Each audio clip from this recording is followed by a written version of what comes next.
Une pièce de théâtre se joue ces derniers jours à Rennes et dans d'autres villes de France. Elle fait polémique, vous en avez largement parlé, même vous avez écrit un certain nombre de textes sur ce sujet, qu'on peut faire référence au site internet du diocèse de Rennes.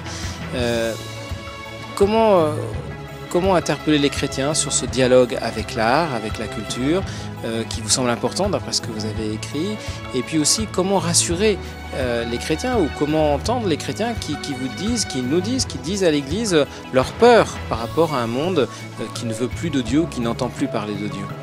Alors il me semble que ça rejoint le point précédent qui est fondamental.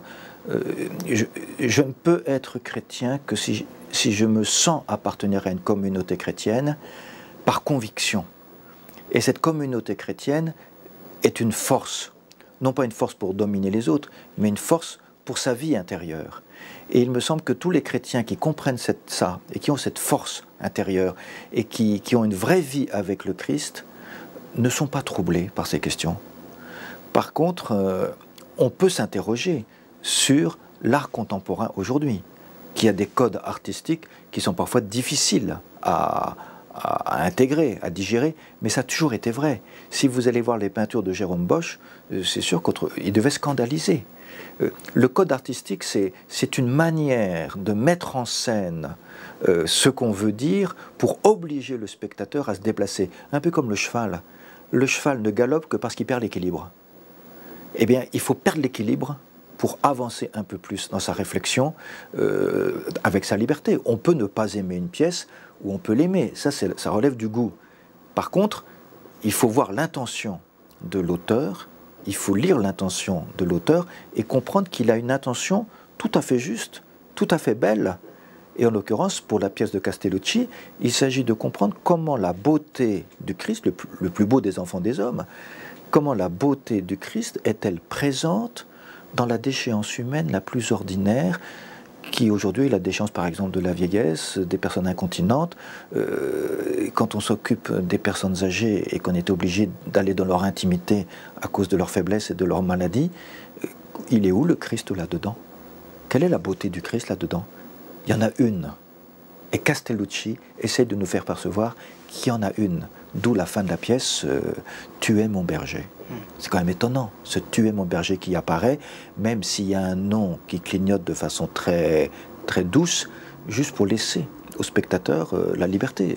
Cette pièce s'adresse à tout le monde. Alors, en même temps, vous entendez aussi l'inquiétude des chrétiens face à une christianophobie, face à du blasphème aussi quand même dans la société.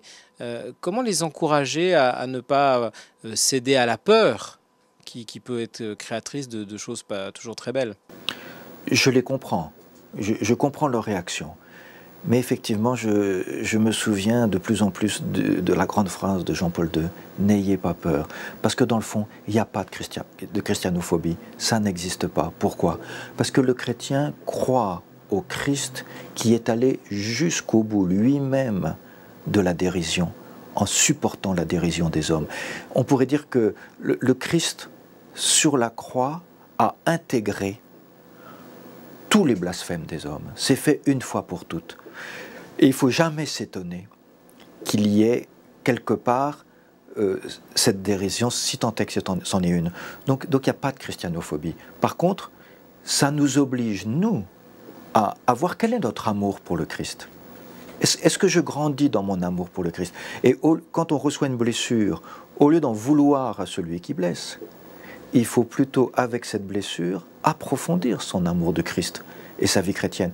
Et dans le fond, je conseillerais bien à des chrétiens, s'ils ressentent une blessure, de se poser la question, non pas tout de suite de la vengeance, tout de suite de l'amertume, mais se poser la question, est-ce que je t'aime davantage?